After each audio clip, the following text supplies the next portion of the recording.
একটা নতুন কাহিনী রচনা করেছেন তিনি। তোমাকে দেখব বলে এমন এক কাহিনী, এমন এক গল্প, যে গল্পটা আগে বাঙালি চট করে বোধহয় ভাবে পর্যন্ত নেই।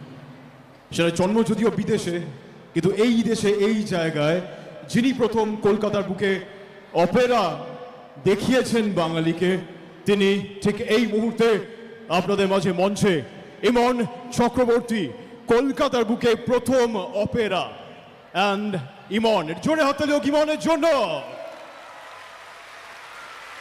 এই হাততালি যেরকম আপনাদের পুরস্কার, ঠিক সেরকমই WBFJA Mirchi music awards, Filmfare east বা এবিপি আনন্দ সেরা বাঙালি এবং আমরা যাকে ভালোবাসি তার জন্য সেরা সেরা পুরস্কার, জাতীয় পুরস্কার। এনরুট অ্যাবাকাস প্রাইভেট লিমিটেডের দুই ডিরেক্টর শুক্লাম্বর মিত্র এবং অনিন্দিতা মিত্র ইমনকে সম্মানিত করবেন আপনাদের সবার তরফ থেকে। আসুন সবাই মিলে হাততালি দেওয়া যাক, জোর সে তালিয়াं हो जाए। এনরুট অ্যাবাকাস প্রাইভেট, আচ্ছা মোবাইলে ওই আলোটা যদি আর একটু পাওয়া যায় ঠিক এই মুহূর্তে, কারণ যারা ভিডিও করছেন তারা এই মুহূর্তটাকে তাহলে আরো একবার ক্যামেরা বন্দি করতে পারবেন। কাহানি यहीं से लिखी जाएगी, ऐसे ही लिखी जाएगी।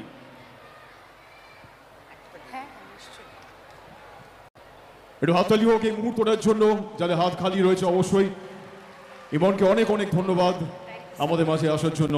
Thank you Imon. Enroute abacus private limited, একটা তোমরা নিজেরা নিজেদের জন্য জোরে হাততালি হয়ে যাক।